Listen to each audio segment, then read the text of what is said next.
9 अक्ट'बरनिफ्राय 23 अक्ट'बरसिम जोङो जोंनि बड'लेण्ड ओनसोलाव सा सानजा भारताव थानाय गासै मोन10 सिक्स काउन्सिलखौ लानानै जोङो मोनसे जोलुर बादायलायनाय खुंनो नागिरदों, जायखौ जोङो ISPL 2020 होननानै मुं होदों। आरो बियो जोंनि उदालगुरि जिल्लानि डिमाकुसि मिनि स्टेडियामावनो बियो जागायगोन 9 अक्ट'बरनिफ्राय, आरो फाइनाला 23 अक्ट'बराव क'क्राझारनि सायाव जोबहैगोन। दा बे गेलेनायखौ जोङो बेनि थाखायनो होनो नागिरदों जे जोंनि काउन्सिलफ्रा नेशनेल गेमाव जों पार्टिसिपेट खालामनो हाया। नेशनेल गेमाव थांनो थाखाय जोङो थ्रु स्टेटजों थांनो गोनां जायो, गावबा गाव स्टेटनि गेजेरजों। जोङो बड'लेण्डनिफ्राय आसामनि गेजेरजों थांनांगौ जायो, कार्बि आंलंनिफ्राय आसामनि गेजेरजों थांनांगौ जायो, डिमा हासावनिफ्राय आसामनि गेजेरजों थांनो गोनां जायो। दा बिदिनो गुबुन गुबुन काउन्सिलफ्रा गावबा गावनि स्टेटनि गेजेरजों थांनो गोनां जायो। दा बेयाव गोबां गेलेगिरि जोंनि काउन्सिलावबो दङ, गोबां मोजां मोजां गेलेगिरि जायफ्रा नेशनेल लेभेलसिम इन्टारनेशनेल लेभेलसिम थांनो हायो, नाथाय स्कपनि अभाबाव बा स्कप मोनैनि थाखाय, स्पेस मोनैनि थाखाय जोङो गेलेनो खाबु मोना। दा बेखायनो जोंनि 6 सिडिउल काउन्सिलफोरनि गेलेगिरिफोरखौ बेबायदि मोनसे स्कप होनायनि ओंथिजों आरो गेलेगिरिफोरा जाहाथे खाबु मोनो बा थुलुंगा मोनो, बेनि थाखाय जोङो नैबे बिटिआर सरकारा बे ISPL 2022 बेखौ जोङो स्टार्ट खालामनो नागिरदों। बेयाव 10टा काउन्सिलाव बाहागो लागोन। आसामनिफ्राय 3, बड'लेण्ड टेरिटरियेल रिजन, डिमा हासाव आरो कार्बि आंलं, मेघालयनिफ्राय 3, खासि, जयन्तिया आरो गार', आरो बेनिफ्राय मिज'रामनिफ्राय 3, लाइ, चाकमा आरो मार, ओमफ्राय त्रिपुरानिफ्राय मोनसे Tripura tribal area autonomous district council. गासै मोन10 सिक्सटेल काउन्सिला बेयाव बाहागो लागोन, आरो बेयाव जोङो गिबियाव लिग, बेनि उनाव नकआउट, बेबायदि माने प्रसेसजों जों बे गेलेनायखौ होनो नागिरदों। आरो बेयाव सेथि देरहागिरिया 3 लाख, नैथि देरहागिरिया 2 लाख एबा रानार्स आपआ 2 लाख, आरो थामथि जाय देरहागोन बियो 1 लाख मोनगोन। आरो बेनि गेजेरावनो man of the tournament, man of the series, best player बायदिसिना बेया जोंहा थागोन। दं बिथांमोनखौ लानानै साब कमिटिखौ बानायबाय, आरो बे साब कमिटिनिफ्राय गाबोन समफोरनिफ्रायनो बे खामानिफोरखौ आरम्भ खालामसिगोन। मानोना सम गैलिया, 9 तारिखनिफ्राय खेला जागोन, आरो बेवहाय आलासि दोननाय, आलासि जाहोनाय, आरो बेनिफ्राय खेल फोथारखौ नोजोर होनाय, बिभिन्न हाबाफारिखौ मावफुंनो थाखाय जों दायित्व होखाबाय। आरो बे दायित्व मोननाय सुबुंफ्रा गाबोन समफोरनि खामानिखौ स्टार्ट खालामसिगोन। जों आसा खालामदों बे खेलाखौ जों मोजाङैनो दैदेनलांनो हागोन, आरो लकेल रायजो राजाफोरखौ जों मोजां खेल देखायनो हागोन, आरो खेल मोजाङै नायनो थाखाय जिखिनि परिबेस नांगौ, जिखिनि आबहावा नांगौ, जों बे सोमजिहोनो थाखाय खामानि मावनांगौ।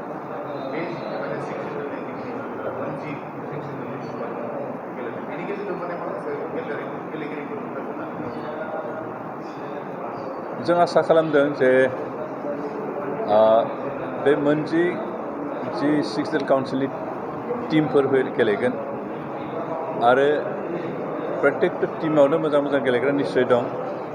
बिनिफ्रायनो जों बेस्ट बेबायदि प्लेयारफोरखौ सेलेक्ट खालामनानै आरो फार्दार ट्रेनिं होनाय बा सुबिदा होनायनि बाथ्राखौ जों सिन्था खालामदों। जिहेतु जों दा सिक्सटेल काउन्सिलफ्रा स्टेटनि सिङावनो थानो गोनां जायो, नेशनेल लेभेलनि गोबां खेलाफोर जायोबाबो जों स्टेटनि जानोसै रिप्रेजेन्ट खालामनो गोनां जायो, जोंहा निजस्व आइडेन्टिटि थाहैया।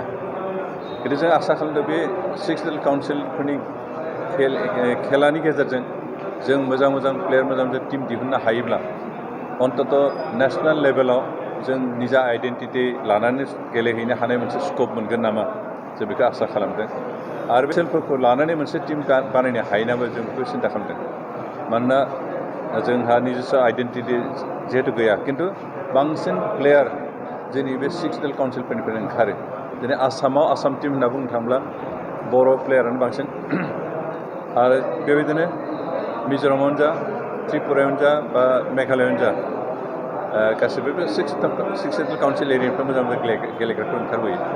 दा बेखिनिखौ जों स्कप होनो हाया, नेशनेल स्टेट आइडेन्टिटियाव थांनो गोनां जानायखाय जोंहा गोबां सेलेक्टेड जानो गोनां प्लेयारफ्राबो थालांनो गोनां जायो, दा बेनिखायनो गोबां स्कप मोना। खिन्थु जों दा बे सिक्सटेल काउन्सिलफ्रा जुदि इन्डिपेन्डेन्ट निजा रिप्रेजेन्टेटिभ हरनो हानाय खाबु,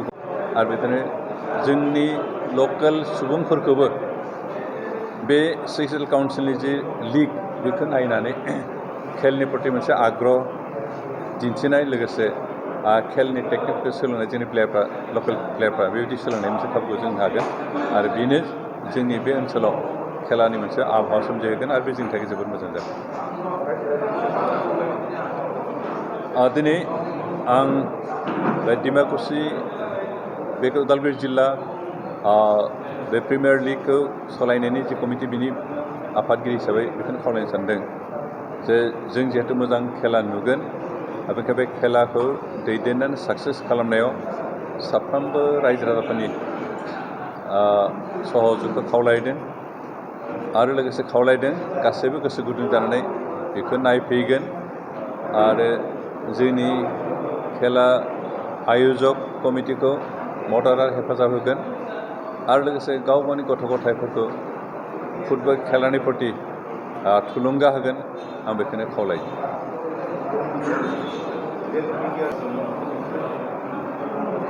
जोंहा बिटिआर एग्रिमेन्ट मथे बिटिआर ओनसोलाव स्पर्ट्स इउनिभार्सिटि जानो गोनां दं आरो बेयो जागोन खिन्थु जों दा जायगाखौ थिग खालामथ'वाखै खारन मेजर जोंहा माबानि बिटिआर एग्रिमेन्टनि मेजर इस्युफ्रा दाबो जाफुंजोबाखै बेखौ मावनो गोनां दं बेनिखायनो बे मेजर इस्युफ्रा जायोब्ला बेबो जागोन जों बेखौ जायगाखौ थिग खालामथ'वाखै खिन्थु खालामगोन बेनिखायनो हयथ' बोसोरसेसो नेबावनो गोनां जानो हागौ मानोना जोंहा मेजर इस्यु हिसाबै सिमा थिग खालामनायनि बाथ्रा दं गुबुन गुबुन फसंथानफोर गायसननायनि बाथ्रा दं दा बे गासैबो फसंथानफोरखौ जों गायसनगोन बेखै जों सिमाखौ थिग खालामनो हानायनि बेब'स्थाखौ सिन्था खालामग्रोदों आरो बे जेंनाखौ जों 2022 मायथाइनि गेजेरावनो फोजोबनायनि खोथा सानदों बे इस्यु जोबगोन आरो बे जोबब्ला बाखि खामानिखौ जों थाबैनो मावफुंनो हागोन